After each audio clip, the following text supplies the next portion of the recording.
Hello, ladies and gentlemen. It's Ukrainian talk show on Pod TV. My name is Sasha Star, and I have a pleasure to have today Dr. Jonathan Lockwood. Welcome to the show, please.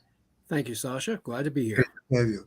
Jonathan, I would like to ask you a question because lately more and more countries started with Germany, now it's Denmark, and others are suggesting that NATO is not ready to fight Russia for next 3 to 5, and in some cases 7 years. Okay. So what's happened, Jonathan? I think NATO was ready to meet Russia's challenge, basically all second half of last century. And today, all of a sudden, when Russia is so weakened by Ukraine fight, all of a sudden they are not ready. So what's happened? They, I think they're being cautious. I simply think they're being cautious. They want to err on the side of pessimism because they want to convince their people. They want to convince their people, hey, this is not an easy thing we're facing. We are going to have to step up and make a collective commitment. We can see it coming. It's not a surprise attack. I mean, Putin has essentially telegraphed his punch and telegraphed his intentions, and therefore it's coming. But because the Ukrainians are putting up such a greater than expected resistance and arguably weakening Russia to the point where its offensive capability will be completely non-credible, barring the first use of nuclear weapons. And even then, we're not too sure about the reliability of their nuclear arsenal, given the fact that they do not spend that much on maintenance compared to the West. So all of this is the various European leaders of NATO are, I would say, hedging their bets. They are erring on the side of pessimism. They're gearing their people up to the mentality that says, hey, this will be maybe a long struggle in which we have to face Russia down now inside of Ukraine while the threat can still be relatively easily contained and while Russia is visibly being weakened. Plus, there are also other incremental improvements come from various sources coming into Ukraine's military. Ukraine is building up its own defense capability and defense industry. And all these subtle little signs are, from my perception, showing a shift in the strategic balance between Russia and Ukraine. And that really, as one recent news report showed, that the Russians were becoming visibly alarmed or disturbed by the apparent appearance of F-16s in Ukraine. And once those aircraft start stepping into the fight in significant numbers, now again, some observers said, oh no, the Ukrainians will need at least 120 F-16s in order to be able to do anything significant. Keep in mind, this is again an instance where observers have underestimated the effectiveness of Ukrainian use of the weapons that they have been given. And the Ukrainians are continuing to exceed Western expectations and certainly Russian expectations of their ability to resist and counterpunch. So I would say that, yes, while there is a lot of pessimism, keep in mind, if you look back at the statements that were being made by the various Western powers during World War II, oh, good heavens. You know, you were thinking that World War II was going to last longer than it did, and that as late as 1942, mid to late 1942, it wasn't until about the end of 1942 where you had the great battles in World War II that proved to be, in retrospect, the turning point. The Battle of Stalingrad in Russia, the Battle of El Alamein in North Africa, turning points in the Battle of the Atlantic as the U-boat destruction began going up. Even as the Axis was sinking a record number of tonnage, they were also starting to take record numbers of losses in U-boats. So all of this was, in retrospect, a turning point, even though at the time, had you been in this situation at the time looking forward, you would have gotten nothing but pessimism on the part of remember, the Allies also, the U.S. and Brits also had Operation Sledgehammer. That was a plan for an emergency invasion of the French continent in 1942 should the Soviet Union collapse, because they thought there was a very real danger that the Soviet Union might be knocked out of the war by the Nazis. Before the Stalingrad, actually, there was. Exactly. Before Stalingrad, when the Nazis had launched their offensive, not too many people noticed that the Nazis were not launching an offensive on all three fronts as they had in 1941. They had taken such losses that they had to confine their offensive to one sector of the front. They had to choose, do we go against Leningrad? Do we go against Moscow? Do we go against Stalingrad? They opted to go against Stalingrad and try to take the oil fields. That was because they had taken enough losses and they were stretched so thin that they could not afford to wage an all-out offensive on all three fronts on the Eastern Front, sectors of the Eastern Front. So this was not noticed very much at the time. If we use that lesson, that analogy, and we apply it now to the Ukrainian situation, Ukraine has committed its assault brigade to the defense of Avdiivka, with what I project will be noticeably decisive effect in halting that offensive and inflicting even greater casualties on the Russians than expected. And so right now it is a tipping point, but I would say that the accumulated effectiveness that the Ukrainians will gain as they incorporate all these various new weapon systems from various sources are going to make their effectiveness felt in the coming months. And I predict that we will see a decisive counterstroke on the part of Ukraine against the Russians, again, in particular, severing the link between Russia and Crimea. That is the most obviously vulnerable sector of the front for the Russians. And they are very tenuously maintaining that supply line, which is in increasing danger from Ukrainian actions. And as the Ukrainians employ greater numbers of drones, oh my heavens, that's becoming a decisive new weapon of war. And it's compensating for the Ukrainians' weaknesses.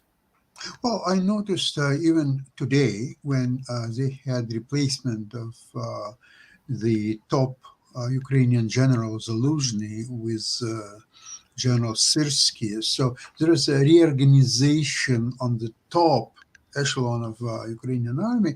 Even with all that, just last night, Ukrainians were able to liquidate well over 1,000 Russian soldiers, 19 artillery systems, 8 tanks, and such a day as usual. Nothing really happened. The Russians are still working for several months to take over Avdiivka, which I, trust me, never heard about this name in my life. But anyways, they're working very hard. So well, people weren't thinking about Bastogne during World War II in the Ardennes. They didn't think Bastogne was going to become such a central battleground until you look at a map and you saw that Bastogne was the center of a road network in Belgium. So, but anyway, it's amazing how otherwise obscure towns and places can assume great significance. Who has ever done before World War One? This is what's interesting is that this is as an argument or counter argument to Western pessimism about fighting Russia, is saying, okay, so you're scared that Russia will go and take over Baltic and Poland and what, Germany perhaps, and going even farther. They cannot take Avdiivka for several months now. So that's why are they being pessimistic? And when the Russians are being pummeled, taking on the Ukrainians, which are proving to be more worthy opponents than the Russians expected. Well, so my question is this, that the typical NATO doctrine of the last century was that Russian, at least right after Second World War, they had such a great advantage in tanks and artillery and airplanes or so on. So the doctrine was that if the attack will be imminent, West will use nuclear deterrence. Because that was essentially the massive retaliation doctrine. It was an extension of the massive retaliation doctrine of the United States, and in NATO it was essentially called the tripwire strategy. The purpose of NATO's conventional forces in the West was simply once the Russians attacked, the forces there would delay defense, delay and slowly retreat, but it simply verified the fact that, oh yes, the Soviets are attacking, and that would signal the U.S. To use its nuclear superiority to bomb the Soviets back to the Stone Age. And they Right. made in the end, Eisenhower and Dulles made it quite clear in their massive retaliation doctrine that we were to help retaliate at a time and place of our own choosing. The implication was very clear. So one step over the line and we nuke you. Okay, absolutely agree with you. And what I wanted to say though is that in 21st century, the use of nuclear retaliation became sort of not that it's no longer possible, not at all. It's just that there will be, of course, retaliation from Russia, including strategic bombers and submarines and everything else.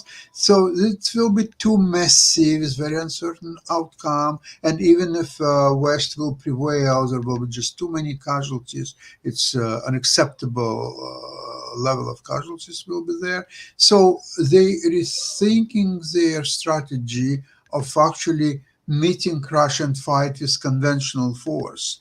But that something requires much bigger buildup of conventional forces than West has at the present.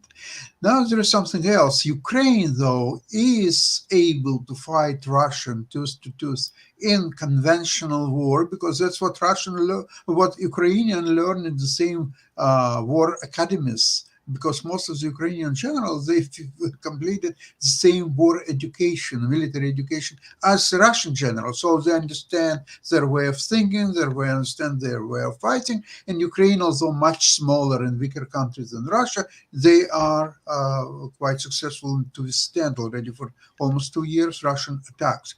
Now the question, though, is: are the Western countries like Baltic states or Denmark or any other countries would be able to find a way to fight the way the Ukraine fights? There is also something else I would like to, I think I mentioned a couple of times that several years ago I've studied Alexander Dugin writings. And he goes into all kind of theories of um, sea people and land people, and he's talking about the United States and England, all others being sea people, and they are always relying on their fleet, the naval power. And even if there is a war, so how they fight, they're using complete superiority in naval power and air power, and therefore they can defeat almost any opponent quite easily, or so on. And the land powers like Russia and to a certain extent Germany, also land power, and many others. So these are relying primarily on the um, conventional army, like soldiers, foot soldiers, the artillery, quite heavily, other systems. And Dugin is analyzing that if there would be a conventional continental war of Russia against any other Western power, Russia would easily overcome there, except Ukraine. Ukraine is not a naval One, a one sea giant, power. one giant speed bump in the way of the Russian steamroller. So, so who needs European powers to fight Russia when there is a Ukraine who is That's doing that quite successfully? hey, hey, go get them, Yukis. Here are weapons. Here, we'll give you more weapons, as many weapons as you need. Yeah, So that if ideally, that yeah, go ahead. no, I want to say if Dugin would follow through with his own theories, he would say that Ukraine, being a continental power, same as Russia, therefore understand and prepared, knows how to fight continental war. There is no, there is no more mm, stronger enemy to fight Russia except Ukraine. Right. Ukraine is dangerous. So there you have there you have presented a very compelling argument for Ukraine to be incorporated into NATO and to Absolutely. become essentially to become the eastern bulwark of European defense for European defense, Yeah. and that re, if we were to act with true justice and compassion, once we force Russia to cease and to retreat back behind its borders, that we should immediately begin the economic as well as military reconstruction of Ukraine to get their peoples that left Ukraine at the beginning of the war. Okay, come back now. We need you to help rebuild Ukraine. We need you to help make Ukraine into a make Ukraine great, make not a great again, but make Ukraine great. Period. So they would become a stalwart defender and a welcome member of the European community. And there would be a lot of gratitude on the part of the Western European powers and Scandinavian nations that have joined NATO, and you would have a potential for being able to maintain the peace and strategic stability for the remainder of the 21st century. All it takes is patience and persistence and, and perseverance, for that matter, in being able to resist resist the Russian aggression and find a way to counterpunch it. To find a suitable asymmetric response to Russian aggression that will enable the United States and its NATO allies to bring a halt to the Russian aggression and again, even though Ivan was saying on a previous program that the solution that I was prescribing, the construction of a global ballistic missile defense, to neutralize Russia's nuclear arsenal, and by extension, China, North Korea, Iran, those nuclear arsenals would be the key to establishing long-term strategic stability for the remainder of the 21st century. You have to take a long view, but then you have to have a bridge in between that end point, that end state, and what we are experiencing now. What is necessary now is for Ukraine, with sufficient help from its allies, to find that crucial counterpunch that cripples the Russian offensive and forces Russia to recognize reality and reluctantly accept a ceasefire and withdraw behind its former borders. This is still quite possible, contrary to what a number of more pessimistic Western analysts are saying, and I believe that they are saying this because they are thinking primarily of their own reputations. They are not thinking about Ukraine or about the objective reality of the situation, because they don't want to look bad. They don't want to look foolish. They want to be able to say, "I told you this was going to happen." Now, you have to be able to look at a situation and recognize that it is not certain situations are not inevitable. It is not inevitable that Russia is going to win in Ukraine. Elon Musk, okay, if you might have seen his recent, he was saying that Russia is going to win in Ukraine. That and others are saying that the idea of Ukrainian victory is a pipe dream. Well, with Elon, you have to take a look at some of his other statements and some of his other things, simply because, now, to be sure, he has reintroduced reusable spacecraft. That's a very useful development. It has a lot of potential. But then again, you also look at his statements where he wants to go to Mars. He wants to use his starships to transport 100 colonists at a time to Mars. Okay, you take a look at that spacecraft, the specifications for it.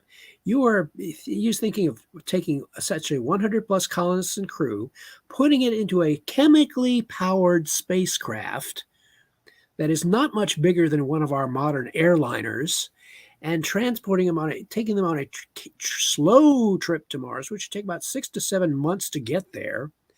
6 to 7 months, people with 100 plus colonists in a chemically powered spacecraft. Yeah, it's just totally unrealistic. Elon has once said that it was his hope that he would one day die on Mars. Well, I've got news for him. If he gets into a space starship with 100 plus colonists on a slow 6 to 7 month trip to Mars with minimal provisions for amenities and so forth, they're going to make sure he dies before he gets to Mars. I think you should listen to this old song. I want to take you to a slow boat to China. More realistic, probably. It makes about as much sense as that.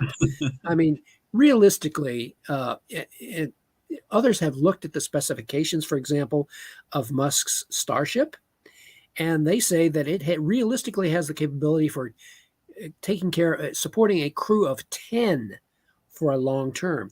Now, mind you, that's not so great for colonizing Mars, but it does make sense if you're looking at buying a space fleet. Those would be perfectly adequate for Space Force personnel to carry out multiple missions in Earth orbit and on toward a lunar base.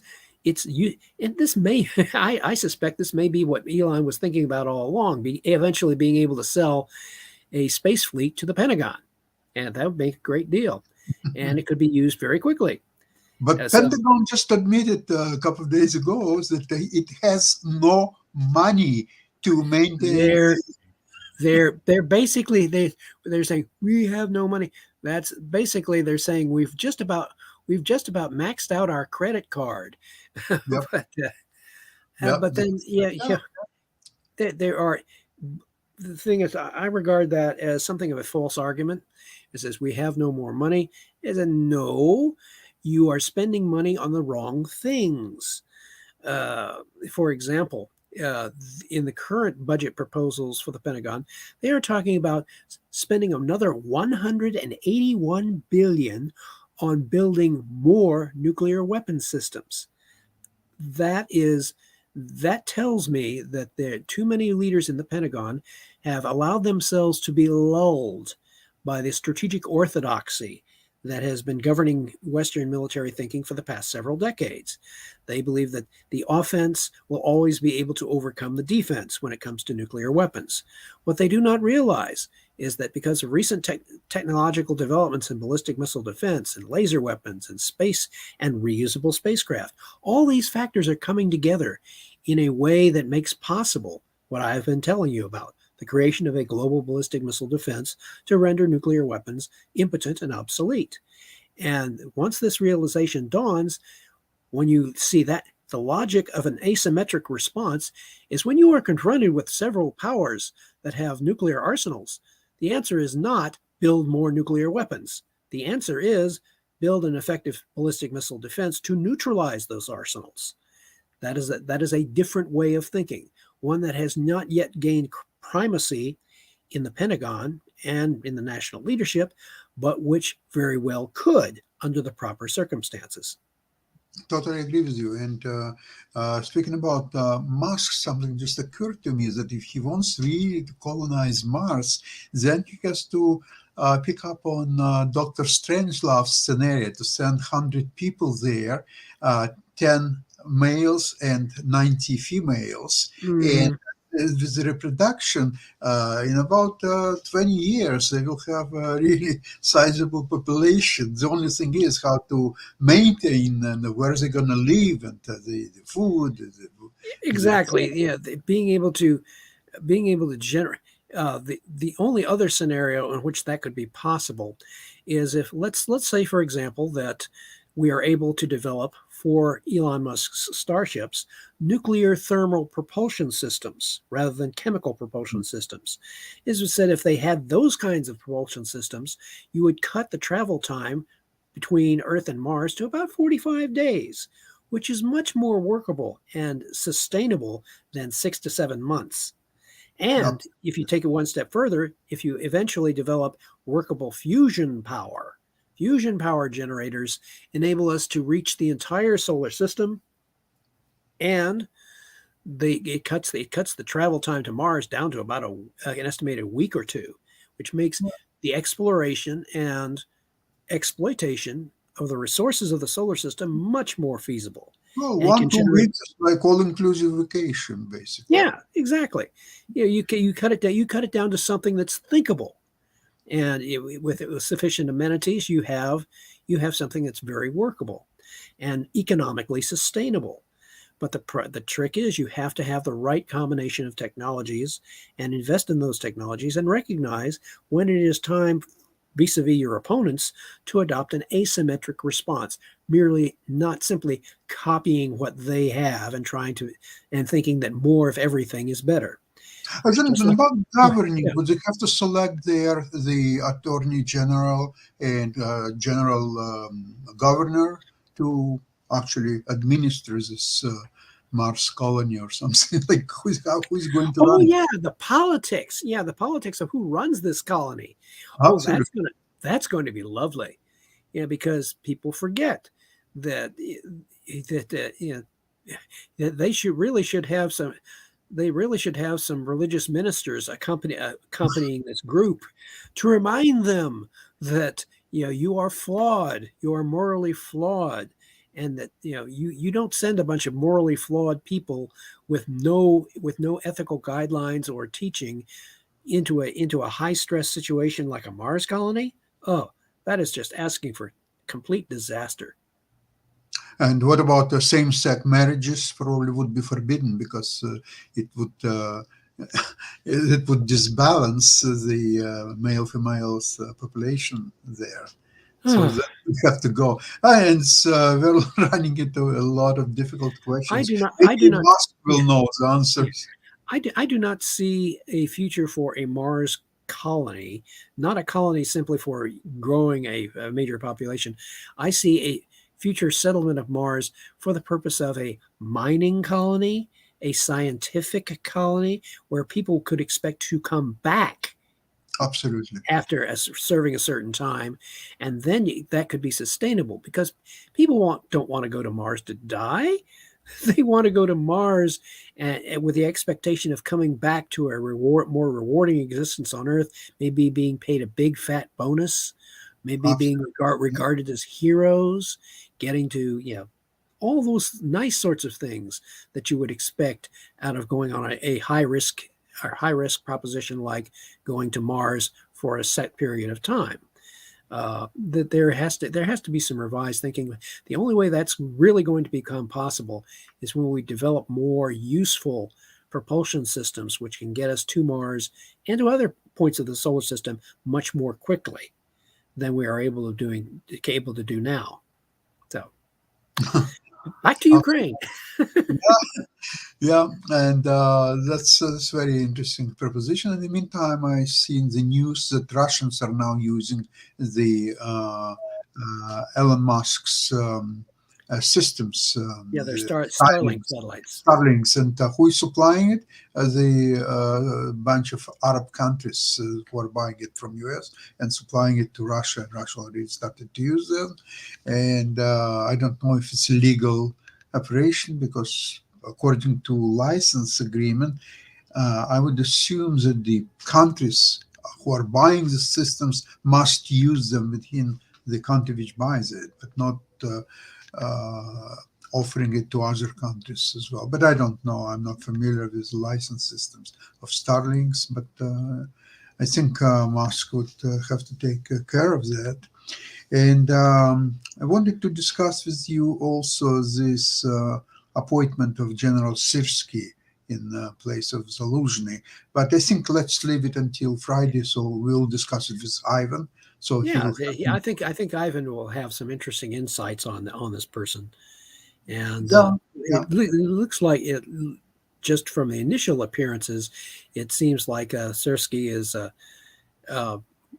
being more pragmatic. He is going to be working with. He's going to. I predict he's going to make the absolute best use of the systems that he's got and the resources that he has.